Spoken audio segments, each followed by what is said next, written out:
Alexander Pichushkin was born in 1974 in Moscow. At just 4 years old, his life took a devastating turn. While playing on a swing, he fell off, and the swing came hurtling back, smashing into his forehead. At first, his family thought he was fine. He was walking and talking like nothing had happened. But the damage was hidden, and it had already begun to change him. The blow had damaged his frontal cortex, the part of the brain that controls judgment, impulse, and empathy. He grew up in a working household. His father, Sergei Pichushkin, was absent from home often, and his mother, Natalia Elmuradovna, was very ill. Pichushkin's early years were marked by loneliness and a sense of abandonment, which would later play a significant role in shaping his sinister path. Alexander Pichushkin filled this loneliness with the game of chess. At the age of 7, he discovered the game, and it quickly became an all-consuming passion. He was an intelligent and strategic thinker, traits that would later prove to be disturbingly relevant to his crimes. Chess provided him with an outlet for his competitive spirit, as well as a sense of control and dominance that he would later seek in other, far more sinister ways. In 2001, Pichushkin committed his first known murder. He lured teenager Mikhail Lobov into Bitsa Park with promises of vodka and cigarettes. He hit him over the head and pushed him into the same well he used for other victims. But Lobov's jacket caught on metal, saving him from drowning. Bloodied but alive, when he went to the cops, he was drunk, and they didn't believe him. They threatened to arrest him instead. Months later, Pichushkin attacked Maria Viricheva, a pregnant woman. He hit her over the head with a hammer and threw her down the well. She somehow survived the fall and crawled her way out. When she tried to report what had happened, the police didn't believe her. In fact, they threatened to arrest her for not having proper papers to be in the country. Another missed chance to stop a killer. After these kills, Pichushkin's way of attack became even more brutal. He would leave a broken vodka bottle sticking out of some victims' skulls and seemed to care less about disposing of the bodies, just leaving them out in the open to be discovered.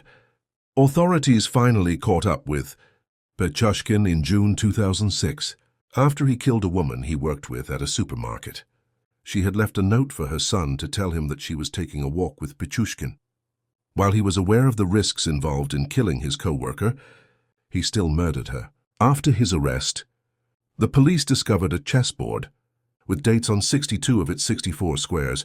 Pichushkin was a fan of the game and had been trying to kill as many people as there were squares on the board. The police were only able to charge Pichushkin with 48 counts of murder and 3 counts of attempted murder.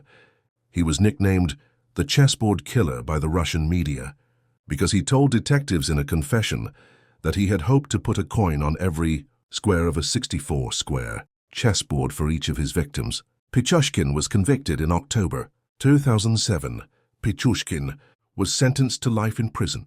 Moscow is now free of one of the most notorious killers in Russian history, and he will rot in prison for the rest of his life. But Pichushkin's case raises questions that go beyond Russia. When survivors like Mikhail and Maria were ignored, or worse, threatened, it allowed the violence to continue. These aren't just Russian failures. In America, we've seen the same thing. Look at the case of Jeffrey Dahmer. Many of his victims were people of color or LGBTQ+, and law enforcement repeatedly dismissed or overlooked them.